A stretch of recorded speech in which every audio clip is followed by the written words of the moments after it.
Hello friends, आज हम लोग इलेक्ट्रिकल ड्राइव्स में पार्ट्स ऑफ इलेक्ट्रिक ड्राइव्स के बारे में पढ़ेंगे। यहाँ पे जैसा कि फिगर में दिख रहा है कि पार्ट्स ऑफ इलेक्ट्रिक ड्राइव्स में एक ऐसा सिस्टम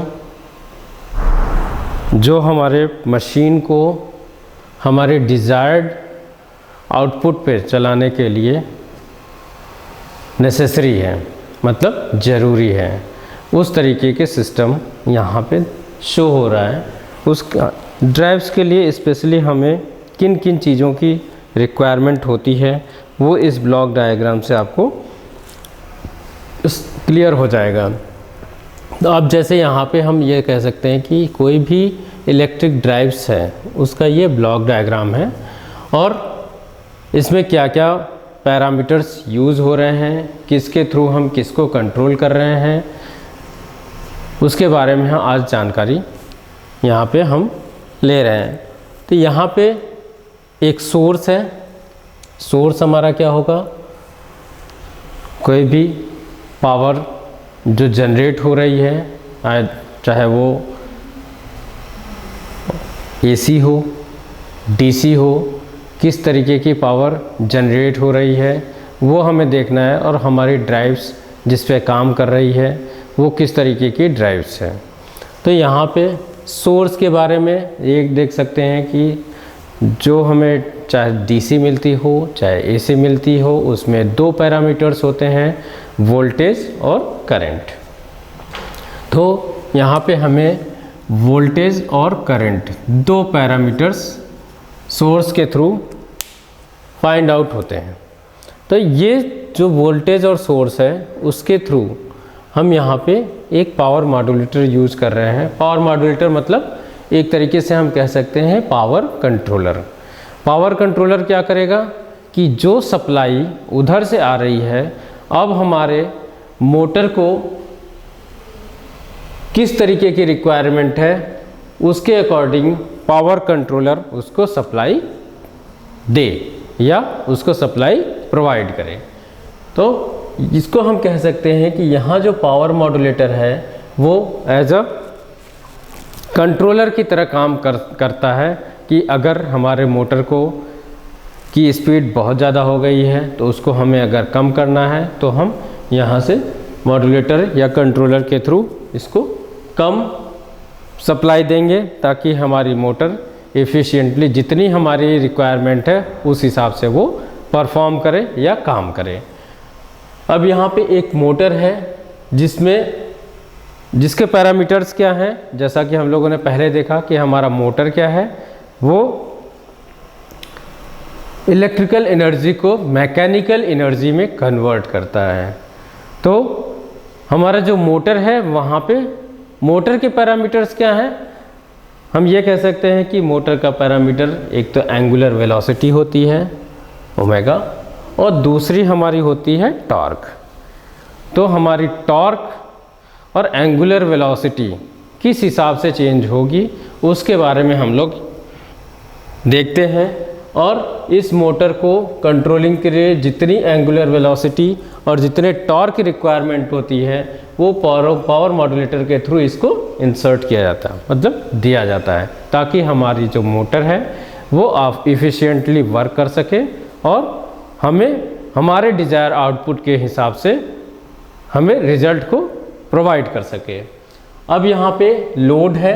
लोड किस तरीके का है वो अलग अलग रिक्वायरमेंट के हिसाब से डिसाइड होता है कि हम किस तरीके का लोड लिए हुए हैं। हमें मोटर चलानी है या हमें ड्रिलिंग मशीन चलानी है या हमें गीज़र चलाने हैं या वॉशिंग मशीन चलानी है या इंडस्ट्री में हम उस तरीके के लोड को यूज़ कर रहे हैं, तो वो हमें अलग अलग लोड्स के हिसाब से यहाँ पे डिफाइंड होता है। तो मोटर को हम लोग कंट्रोल किए, मोटर के टॉर्क और स्पीड को कंट्रोल किए। अगर इस कंट्रोलिंग को हमने एक सेंसर के थ्रू एक कंट्रोल यूनिट लगाई हुई है जो मॉड्यूलेटर को जाती है। अब यहाँ पे क्या है कि हमारा जो सेंसर यूनिट है वो ये सेंस यहाँ पे मोटर के पास एक टेकोमीटर ऑपरेटर भी हम लगाते हैं जिससे ये पता चलता है कि कितना हमें स्पीड फाइंड आउट हो रहा है। अगर हमारे डिज़ायर्ड के हिसाब से, मतलब हमारी जो रिक्वायरमेंट है उसके हिसाब से अगर हमें यहाँ पे मोटर की स्पीड मिल रही है तो हमारा सेंसर यूनिट ये बताएगा कि इस समय मोटर की स्पीड जितनी हमारी रिक्वायरमेंट है उसके हिसाब से मिल रही है। अगर उस हिसाब से स्पीड ज़्यादा मिलती है तो ये सेंसिंग डिवाइस यहाँ पे सेंस करके बताएगा कि हम मोटर का जो स्पीड है वो बहुत ज़्यादा है, इसको हमें कम करना है। तो हम यहाँ पे इस सेंसिंग यूनिट से कंट्रोल यूनिट को एक मैसेज प्रोवाइड करेगा और जो कंट्रोल यूनिट डिस्प्ले करेगा कि हाँ भाई स्पीड हमें यहाँ पे एक कंपैरेटर टाइप का डिस्प्ले लगा होगा, जिससे ये पता चलेगा कि हमारी जितनी रिक्वायरमेंट है उससे ज़्यादा यहाँ पे वोल्टेज, करंट या जो स्पीड है, किस पैरामीटर को हम मेज़र कर रहे हैं वो स्पीड यहाँ जैसे मोटर की मेज़र कर रहे हैं तो वो चीज़ ज़्यादा हो रही है। तो ये कंट्रोल यूनिट इसको एक मैसेज देगा पावर मॉड्यूलेटर को कि हमें वोल्टेज को कम करना है ताकि हमारा जो मोटर है वो एफिशिएंट फॉर्म में हमारे रिक्वायरमेंट के हिसाब से स्पीड को प्रोवाइड करें। तो इस तरीके से हम ये कह सकते हैं कि हमारा जो लोड है, लोड को जितनी रिक्वायरमेंट है उसके हिसाब से हमारा पावर मॉड्यूलेटर मोटर को सप्लाई देता है और लोड हमारा परफेक्टली वर्क करने की कंडीशंस में आता है। तो ये हमारा ब्लॉक डायग्राम है। It is a parts of the electric drives, जिसके थ्रू हम ये बता पाएंगे कि हमारा जो ड्राइव्स है वो इसके अकॉर्डिंग काम करेगा। मतलब एक छोटा सा सिस्टम है जिसका ये ब्लॉक डायग्राम है, जिसके थ्रू हम ये समझ सकते हैं कि हमारा जो सोर्स है, जो इंडिपेंडेंट वोल्टेज और करंट के फॉर्म में पैरामीटर्स हम जिसको अप्लाई करते हैं अपने ड्राइव्स पे, और दूसरा जो टॉर्क और स्पीड जहाँ पे हमारी मोटर है उसको किस तरीके से हैंडल करना है, कितनी रिक्वायरमेंट है, उसको हम मैनिपुलेट करके चीज़ों को अपने लोड के अकॉर्डिंग एफिशिएंट, जितनी एफिशिएंसी से हमको वर्क करना है वो हम चलाते हैं। ठीक है, अब इसके आगे हम अगर देखें तो इसके बारे में, जैसे हमारा इलेक्ट्रिकल मोटर है, इलेक्ट्रिकल मोटर में क्या क्या चीज़ हो सकती है। इलेक्ट्रिकल मोटर एक ऐसा सिस्टम है जो इलेक्ट्रिकल एनर्जी को मैकेनिकल एनर्जी में कन्वर्ट करता है। So that is electrical motor. And ये मोटर हमारा क्या है, अलग अलग तरीके के हो सकते हैं। एसी मोटर है, डीसी मोटर है, अलग अलग पर्पज़ के लिए अलग अलग तरीके की मोटर होती हैं। हमें किस तरीके का काम कराना है उसके लिए किस तरीके की मोटर यूज़ होनी है वो डिफरेंट टाइप ऑफ मोटर्स में कंसीडर किए जाते हैं। उसी तरीके से हम ये कह सकते हैं, यहाँ पर जैसे एक क्रॉस सेक्शनल व्यू दिया हुआ है मोटर का, मोटर में क्या क्या चीज़ें होती हैं जो कि ऑपरेट होती हैं। मोटर में हमारे पास ये मोटर का शैफ्ट होता है जहाँ से हम टॉर्क को मेजर करते हैं या स्पीड को मेजर करते हैं। यहाँ से स्पीड हम मेजर कर सकते हैं। हमारे ये क्रॉस सेक्शनल व्यू में ये स्टेटर है, ये इस मोटर का फ्रेम है और रोटर है, और ये हमारी शील्ड डिस्क है, ये जो बेस है जिस पे ये मोटर को एक तरीके से कह सकते हैं उसकी बॉडी है, जिसमें हम बता सकते हैं कि ये मोटर का कंस्ट्रक्शन इस तरीके से मैन्युफैक्चर होता है और बनाया जाता है। दूसरा हम ये कह सकते हैं इसका पावर मॉड्यूलेटर के बारे में, जैसे हमने कहा कि हमारा जो पावर मॉड्यूलेटर है एक कंट्रोल यूनिट है।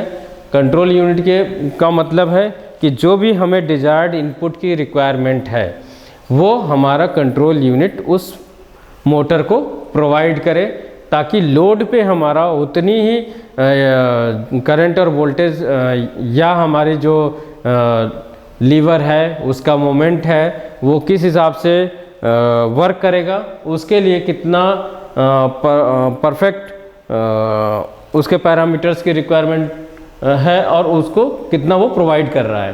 तो पावर मॉड्यूलेटर का यही काम है कि उसके अकॉर्डिंग कंट्रोल करके मोटर को सप्लाई प्रोवाइड करे, या जो हमारा ड्राइव्स है उसी के अकॉर्डिंग वो उसकी सप्लाई को दे के डिज़ायर्ड आउटपुट हमें फाइंड आउट कराए। ठीक है, तो हमारा जो पावर मॉड्यूलेटर है वो as a control the power form of the source to the motor in the such manner that motor transmit the speed torque characteristic required by the load. तो कहने का मतलब है कि जो हमारे लोड को रिक्वायरमेंट है स्पीड और टॉर्क के अकॉर्डिंग वही कंट्रोलिंग के थ्रू पैरामीटर्स को अप्लाई करें। दूसरा, अगर हम ये कहते हैं कि हमारा जो मोटर है वो अलग अलग तरीके के अलग अलग काम को परफॉर्म करने के लिए अलग अलग मोटर की रिक्वायरमेंट होती है।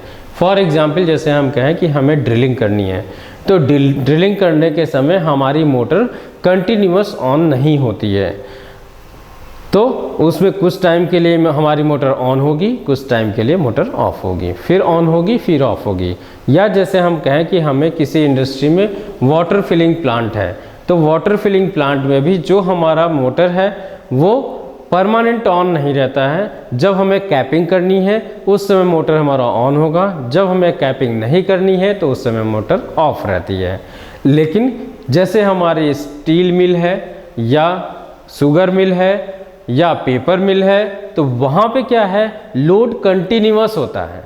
तो जहाँ पे लोड कंटिन्यूअस होता है वहाँ पे उसके अकॉर्डिंग पैरामीटर्स को कंटिन्यूअसली वोल्टेज देते हैं, करंट देते हैं या पावर देते हैं, जिसके अकॉर्डिंग वो वर्क करता है और हमारी जो है मॉड्यूलेटर कंट्रोलिंग पावर को सप्लाई करता है और उस वर्क को परफॉर्म करने में मदद करता है।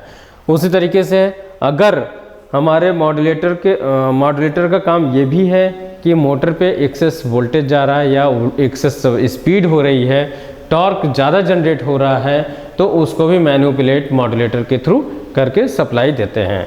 तो इस तरीके से हम ये कह सकते हैं कि हमारा जो मोटर है वो मॉड्यूलेटर के थ्रू उतनी ही सप्लाई ले जितनी उसकी रिक्वायरमेंट है।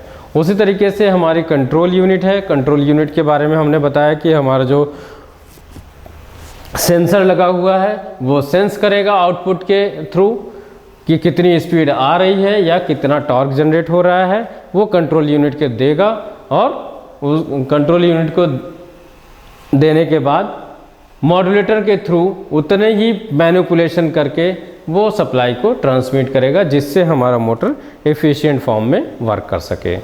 इसी तरीके से सेंसर यूनिट है। सेंसर यूनिट का ये काम है कि चीज़ों को सेंस करे, मतलब जो हमारे मोटर के पैरामीटर है लोड के अकॉर्डिंग वो उसको सेंस करे और मॉड्यूलेटर को कंट्रोल यूनिट को प्रोवाइड करे, ताकि वो हमारा मोटर को अच्छे तरीके से सेफ मोड में चलाने के लिए उपयुक्त हो सके या सफिशिएंट हो सके। Thank you. We will continue in the next class.